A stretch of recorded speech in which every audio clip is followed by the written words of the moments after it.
दोस्तों क्या आप जानते हैं कि कबाड़ वाले इन प्लास्टिक की बॉटल्स को खरीदकर इनके साथ क्या करते हैं और क्या आपको पता है कि एयरपोर्ट पर पकड़ी जाने वाली इलीगल चीजें कहां जाती हैं। प्लस क्या आप जानते हैं कि खराब मोबाइल्स और लैपटॉप्स में से 24 कैरेट गोल्ड निकाला जाता है। और क्या आपने कभी सोचा है कि ये सिंधी चादर हमेशा एक ही डिजाइन और कलर में क्यों बनाई जाती है। वेल आज के इस वीडियो में मैं आपको ऐसे रैंडम फैक्ट्स बताऊंगा जो आप सबको हैरान कर देंगे। तो शुरू करते हैं अपना काउंटडाउन। दोस्तों जैसा कि आप सब जानते हैं कि गोल्ड दुनिया का सबसे कीमती मेटल है। वैसे तो इसे माइनिंग के जरिए जमीन से निकाला जाता है, लेकिन क्या आप बिलीव करेंगे कि दुनिया में कई फैक्ट्रीज ऐसी हैं जहां पर पुराने मोबाइल्स, लैपटॉप्स और कंप्यूटर्स के अंदर से गोल्ड को निकाला जाता है। सुनने में तो ये बात अनबिलीवेबल लगती है, भला पुराने मोबाइल और लैपटॉप के अंदर गोल्ड कहां से आ सकता है। असल में कंप्यूटर्स और मोबाइल वगैरह के सीपीयू, रैम और मदरबोर्ड्स के अंदर गोल्ड के पार्टिकल्स का इस्तेमाल किया जाता है, क्योंकि अगर इनमें गोल्ड के अलावा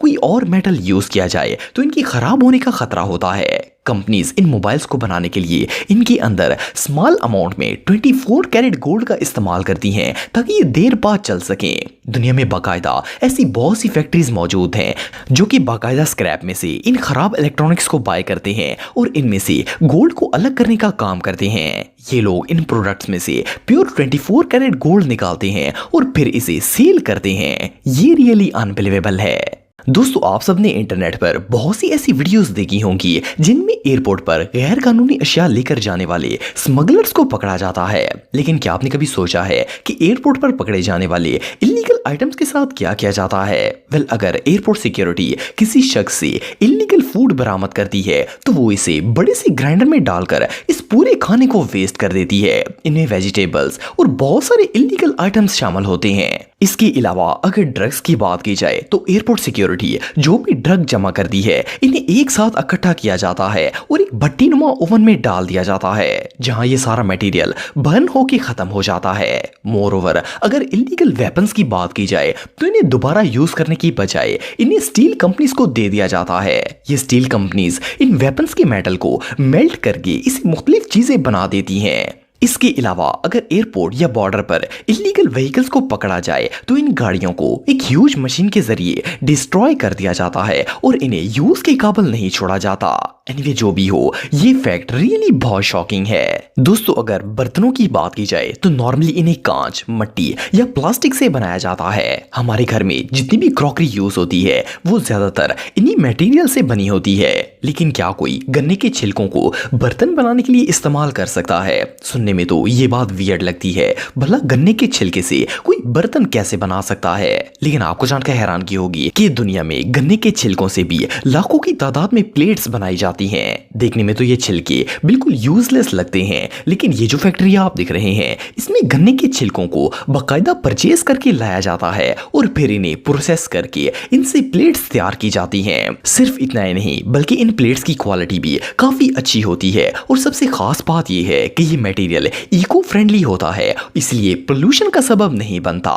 वेल ये आइडिया सच में कमाल का है। दोस्तों आप सबने अक्सर कबाड़ खानों में प्लास्टिक की खाली बॉटल्स के ढेर देखे होंगे, लेकिन क्या आपने कभी सोचा है कि इन पुरानी बॉटल्स को जमा करके आखिर इनका क्या किया जाता है। वेल आपको जानकर हैरानगी होगी कि ये यूजलेस नजर आने वाली बॉटल्स असल में बहुत ही काम की होती हैं। दरअसल इन बॉटल्स को पीवीसी पाइप्स बनाने के लिए इस्तेमाल किया जाता है। पठान इन बॉटल्स को जमा करते हैं और स्क्रैप वाले इन खाली बॉटल्स को फैक्ट्रीज में भेज देते हैं, जहां पर सबसे पहले तो इन्हें एक श्रेडर में डालकर इन्हें क्रश किया जाता है। जब इनके छोटे छोटे पीसेस हो जाते हैं तो इन्हें एक बड़े से टब में डालकर वॉश करने के लिए भेज दिया जाता है। इसके बाद जब ये साफ हो जाती हैं तो इन क्रश्ड बॉटल्स को ड्राई किया जाता है और एक मेल्टिंग मशीन में डाल दिया जाता है। ये मशीन इस प्लास्टिक को अच्छी तरह मेल्ट कर देती है और इसके फ्रंट पर पाइप नुमा एक सांचा बना होता है जहां से ये मेल्टेड प्लास्टिक पाइप की शक्ल में बाहर आना शुरू हो जाता है। वेल ये पाइप्स घरों और बिल्डिंग्स वगैरह में पानी की निकासी के लिए इस्तेमाल किए जाते हैं। मजे की बात यह है कि इन बॉटल से बने हुए ये पाइप बहुत ही मजबूत होते हैं और जल्दी खराब नहीं होते। बहरहाल जो भी हो, खाली बॉटल्स को रिसाइकल करने का ये आइडिया वाकई में ब्रिलियंट है। दोस्तों अगर जानवरों के बारे में रिसर्च करने की बात की जाए तो जब भी हमें किसी जानवर के बारे में कोई इंफॉर्मेशन लेनी होती है तो हम सिंपली गूगल में जाकर इस एनिमल की पूरी इंफॉर्मेशन हासिल कर लेते हैं।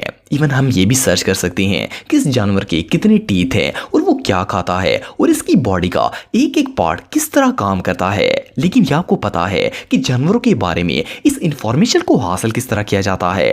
आपको जानकर हैरानगी होगी कि अमेरिका के शहर शिकागो के अंदर एक स्पेशल एनिमल लैब बनाई गई है जिसके अंदर दुनिया के ऑलमोस्ट तमाम जानवरों पर रिसर्च की जाती है। इस लैब में अब तक 11 मिलियन जानवरों पर रिसर्च की जा चुकी है। यहाँ पर साइंटिस्ट पहले जानवरों को एक खास किस्म के लिक्विड में रखते हैं और फिर इनके जिस्म के हर हिस्से का पूरी तरह से मुआयना करके इंफॉर्मेशन को कलेक्ट किया जाता है। इस लैब के अंदर जानवरों को ऑपरेशन किया जाता है और इनके एक एक पार्ट की डिटेल इकट्ठी की जाती है। इसके बाद इस इंफॉर्मेशन को इंटरनेट के ऊपर अपलोड किया जाता है जो बाद में हमें सिर्फ एक क्लिक से हासिल हो जाती है। हमारे लिए तो ये काम बहुत ही आसान है, लेकिन असल में इस इंफॉर्मेशन को हासिल करने के लिए साइंटिस्ट को सालों लग जाते हैं। ये रियली अनबिलीवेबल है। दोस्तों आप सब पाकिस्तान की सबसे फेमस चादर अजरक के बारे में तो जानते होंगे। ये सिंधी ट्रेडिशन का बहुत ही फेमस पार्ट है। आप इसे सिंध की पहचान भी कह सकते हैं।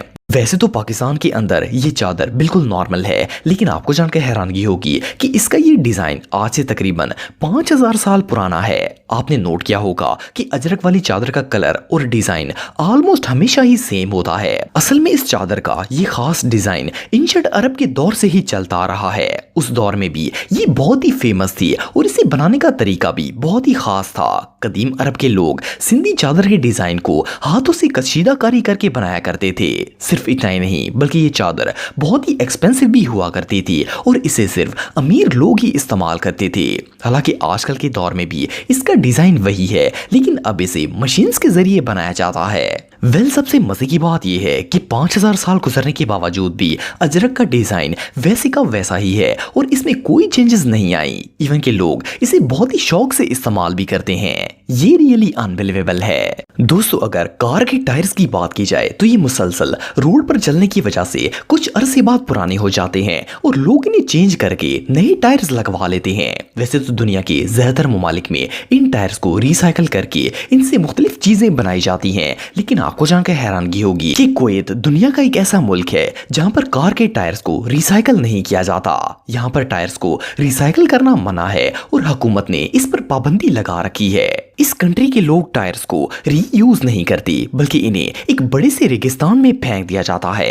ये जो प्लेस आप दिख रहे हैं ये कुवैत का एक बहुत बड़ा रेगिस्तान है जहां पर 7 करोड़ से भी ज्यादा यूज्ड टायर्स मौजूद हैं। यहाँ पर ऑटो वर्कशॉप वाले डेली बेसिस पर आते हैं और पुराने टायर्स को यहाँ पर फेंक देते हैं। असल में कुवैत की गवर्नमेंट का मानना है कि इन्हें रिसाइकल करने से पोल्यूशन पैदा होती है जो लोगों के लिए खतरनाक है। बहरहाल जो भी हो ये प्लेस वाकई में बहुत वियर्ड है।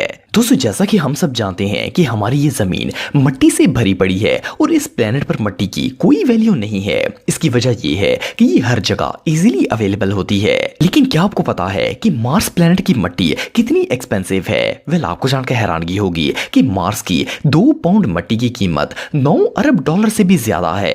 वैसे तो हमारे प्लेनेट की तरह मार्स की मट्टी भी आम है और ये पूरा प्लेनेट भी मट्टी से भरा हुआ है, लेकिन असल में इस मट्टी की वैल्यू इसकी ट्रांसपोर्टेशन की वजह से बहुत हाई है।